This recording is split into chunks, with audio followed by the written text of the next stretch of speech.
So how long does it take to actually buy a house? Now, this is, it's a huge problem where not only is the house market crazy, prices are going up and down, it's very difficult to actually find a house, let alone buy one. But then let's say, you found one. I'm going to go through the process of this position where you found a house. So how long does it take to actually reach the end of that entire process where you own the house now? And to be fair, buying a house will be one of the most stressful things that you'll ever do. And that's an understatement. There's so many different parts to it, so many different aspects and things that you have to keep in mind, take into account, make sure you've done, that it becomes really difficult to track, to make sure that everything's done on time, to make sure that you've followed all the procedures and the policies and the rules. So this is a very brief video going through the timeline, but make sure you actually do proper research yourself when you're going through this process. To summarize it, it will take about 6 months from deciding that you want to move house to actually moving into your house.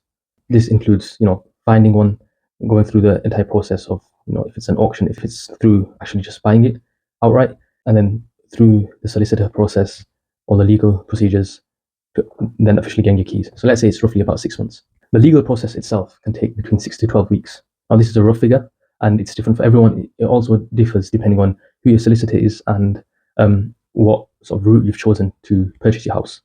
For example, you can put an offer in, and that can be accepted, or you can, go through an auction phase, and there's a different procedure to that. So what is the first stage? Now, this is the planning stage. You can't, buy a house without doing any planning. You can't just walk around and say, right, I like the house, I'm going to go for it. It doesn't work like that. This can take years before you actually buy your house. It can take months, but there's always some form of planning stage. Now, for some people, this differs where they've been thinking about it for a very long time, and they're not too sure about the housing market, or if they need a house, if they want a house, but they've always got that in their mind where, I think getting a house might be the right move for me. I was sort of in a similar boat where I wanted a house, and I sort of was looking here and there, but there was nothing to sort of push me to actually get it until I decided to get married. Hey, congratulations and celebration! Which sort of really sped up my timeline. So after that, things became really serious for me, and I was like, yeah, now I definitely need a house. I'm going to, make sure I'm searching every day. I've got my list of what I'm looking out for in a house, and this is what I'm going to do. I'm going to go speak to solicitors. I'm going to get everything sorted. For some people, it becomes, a very strict list, and they have to go through this process, and they are going to get it done. Whereas for others, it's sort of on and off here and there. They're not too sure. So the planning stage can be a while for everyone, or it can be, really short.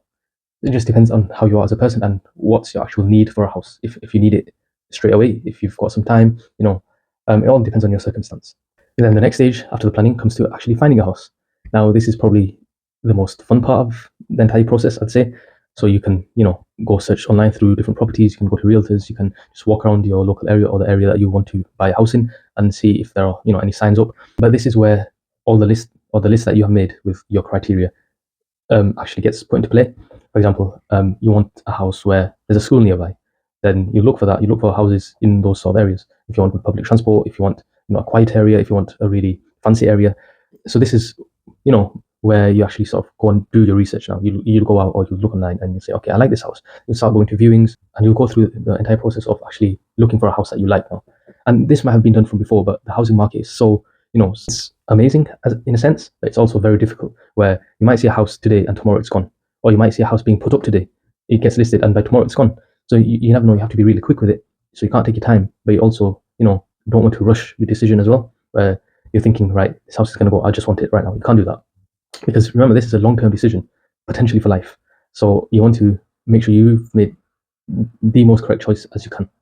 Within the finding a house stage, you also want to keep in mind the value of the house and how the value of the house can change.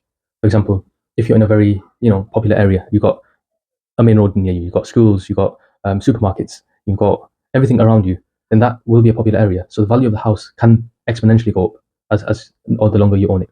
Whereas if you're in a very different sort of area, it's not very popular, there's not much around. If you ever want to sell that house, that you won't make much profit from it. So you need to look at that as well. And it depends on your intention. Do you have the intention of selling it in the future, or do you want to keep it for life? Is it somewhere you just want to settle, you pass it on to your kids or whatever? So this also comes within that stage. So there's a lot to think about. It's not just finding the right house just by picking and choosing really quickly. There's a lot of factors from your own personal decisions that come into it. Then comes the offer stage. This is when you found a house that you like and you're happy enough to put in an offer. Now, there's a few different ways of going about this. So the way I went through it was through an auction. I found a house listed online. I went to view it, liked it, and the only way they were selling it was through an auction. So that's the process I went through, where they fixed a day that today that one day is going to be the auction. It'll start this time, it will end at this time, and the highest bidder wins basically. So that's a process I went through, which I would not recommend to anyone by the way. But that's a side note. That's for another video. But then the more common method is you place an offer. So you've seen a house listed. It'll say offers over, I don't know, £200,000. You will put in your offer. If it gets accepted by the seller, then happy days. That's now the beginning of your process of actually buying the house. And it's not that if you get your offer rejected, it's done. Yeah, you can always counter offer, or in most cases you can counter offer. And if you really want that house, that's a good idea. So keep that in mind. Now, let's say your offer gets accepted for the house. It might be a very celebratory moment, and you want to tell all your family and friends. But at this point, you should know that there is no legal obligation for the seller to give you the house. Nothing's actually been set in stone. No contract has been signed. This is just you've made an offer. They've said, yeah, okay, I like that offer. Now let's go through all the legal proceedings. So you've not actually got the house yet, and it's not actually yours yet. And this is a very sort of vulnerable time for the buyer, because the seller holds all the cards. If they get another offer that they like, even though the house is not officially on sale anymore, they can take back, or they can basically reject what you said and go for someone else, or they can make other excuses up and you won't get your house. So this is a very vulnerable time, and you have to make sure that you don't get hurt from this section of the process. The most vulnerable you can be is if you've got nothing prepared from beforehand. So I'll go through this next step, which is if you're going through the mortgage route, then you'll have to have this arranged from beforehand. Your solicitor, you should have already spoken to them. If you haven't, that's fine. Don't worry about it. Don't worry about it, sweetheart. It's best to have this ready from before, so that once your offer is accepted, then it'll be a lot easier for you. There's less stress, and the process can end up a lot quicker. One thing you should do though is, if you are planning to buy a house, you should have already gone onto the mortgage websites. This is if you're planning to borrow money like that. And you should be able to see how much you are able to borrow. So this is based off your salary. They will, these websites that within 10 minutes they can give you sort of not a fixed quote, but they can give you some sort of quote where you'll have a rough idea based on how much you earn, any other outstanding debts that you have, and whatever else. So you can find this out, and you can get a decision in principle, effectively, where it's sort of not exactly a promise, but it's a letter saying this is how much I earn. If I go through this house, then the bank can potentially give me up to this much. You can show this to the seller or the solicitor of the seller, and they'll say, okay, we can see that you can actually afford this house, or you can afford to borrow money for this amount. We will agree with you, and we can continue the process. A decision in principle can also be an agreement in principle, so a DIP or an AIP, same thing. It's literally a signed agreement saying this is how much you can afford and how much the lender is willing to lend you money. Now, this process in itself, finding a mortgage, finding the right bank or association which gives out the mortgages, can take a while. If you are going through this route and you're looking at interest rates or whatever, then you have to keep that in mind, who's higher, the length of repayment in terms of years, and a few other things as well. If you are a Muslim, then there is, as we call, halal mortgages or Islamic mortgages, which I wouldn't say are the best, and a lot of scholars also say that, but there's no reason for you to listen to me. You can do your own research. If you are happy with that, then I would say go for that route rather than the conventional mortgage route, but I would say that Islamic mortgages are also a scam. Anyways, I digress. So if you are going through the mortgage route, then you need to have done this research beforehand. Who are you going to go with, which bank, or whoever are you going to get the loan off? And make sure that you've done your research properly. And this is where you get your agreement or decision in principle from. You'll go to their website, you'll call them up, and you'll say, I want a decision in principle for this house I'm planning on buying. This is how much I earn. This is how much I need to borrow. Can I do that? That's another huge step which you really should have done from before. You also have to keep in mind that they might not give you the mortgage even if you earn a certain amount of money, because they also look at the property itself. Technically, they are buying the house, and they're either renting it out to you. So this is sort of the Islamic mortgage side. Not really too sure about how exactly conventional mortgages do it.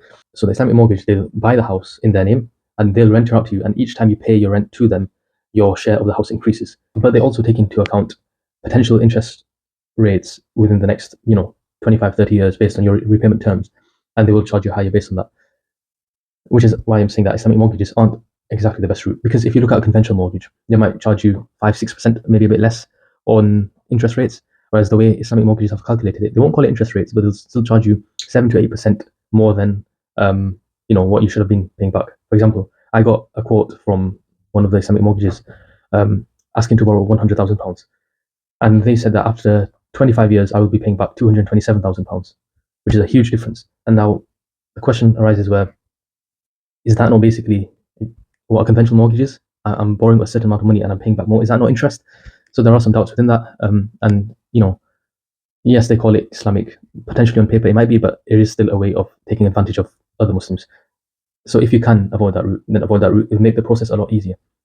When I say avoid that route, I mean crowdfunding, essentially. Borrow money off family and friends. Hopefully you've got enough saved up anyways, where you can afford the deposit and maybe some more.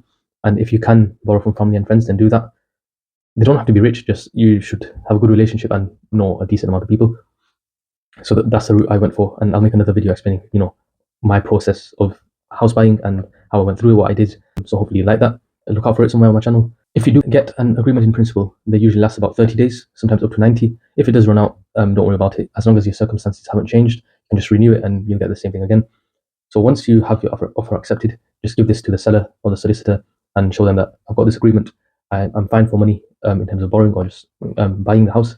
Can we please move forward? From this stage, then the mortgage company or provider that you're going to, it will take them between 2 to 4 weeks to actually accept your request for a mortgage, because they'll do your credit checks, any background searches that they need to do, and they'll go through their own process. So this is not quick as well, which is why I'm saying that they should be informed beforehand, before you actually find a house.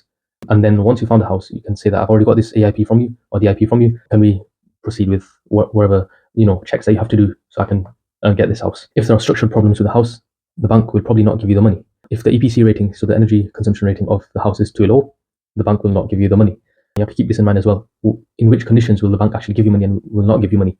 And you base your search of finding a house through that as well. For example, banks don't lend money if a house has an EPC rating of less than D. Yeah. So if you've got a house which has a rating of F, you will most likely not be given that mortgage. So keep that in mind. So the next stage is appointing a solicitor. Again, research should be done beforehand, because you need to know who's right for you, how they work. If you know others who have gone through this process and they found a good solicitor, then take their recommendation and go forward with that. It'll save you a lot of time.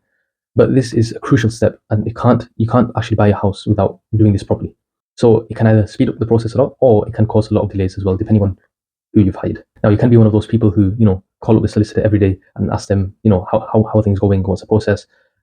It can be a bit annoying for them, if you're doing this. So do let them work it out themselves, but don't spend too long away from communicating with them, because they can forget about you. They are busy, they've got other jobs, they've got other clients.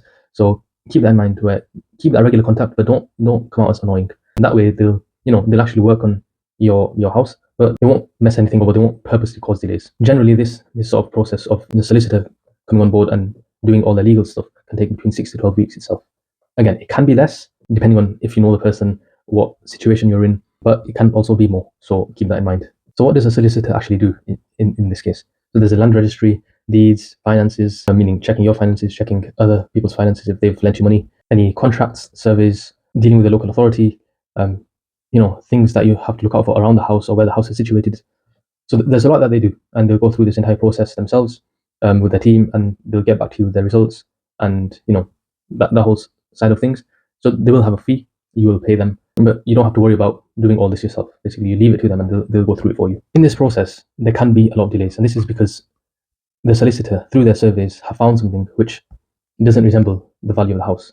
So maybe you are overpaying for the house when in fact there are some, structural problems, or there's something which hasn't been identified up until now. So because of that, the solicitor will go to the seller solicitor and they'll say that there's this problem, you need to lower the price of the house. Yeah, the house isn't worth this much.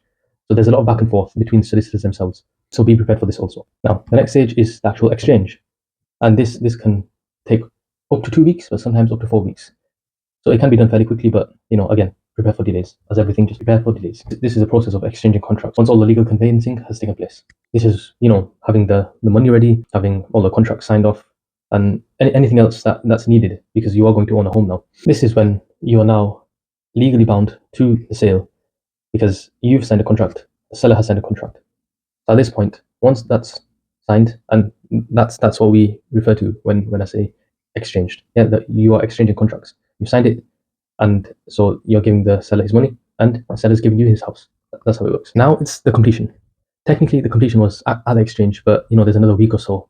With all things, it takes time, but there's another week or so for the house to actually come to your possession, meaning the keys to actually come to your possession. Some things within this includes arranging to pay any outstanding fees, stamp duty, other taxes, whatever it is, and the signing of the transfer of the deeds, requesting money from the lender and triggering the mortgage repayments, transferring money from your account to the solicitors, who will then send it to the seller solicitors, receiving new title deeds for your ownership.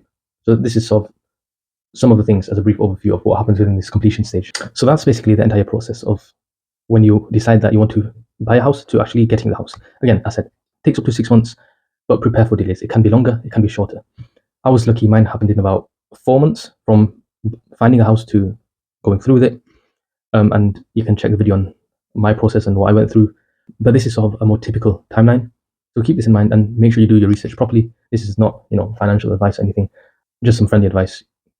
Do your research, be prepared for delays, and prepare generally beforehand as well with solicitors, mortgages, and best of luck.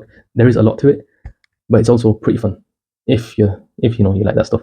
So it can be a very exciting time as well, because you're preparing for a huge investment, really. So keep that in mind, and hopefully you enjoy the process, and I'll see you next time.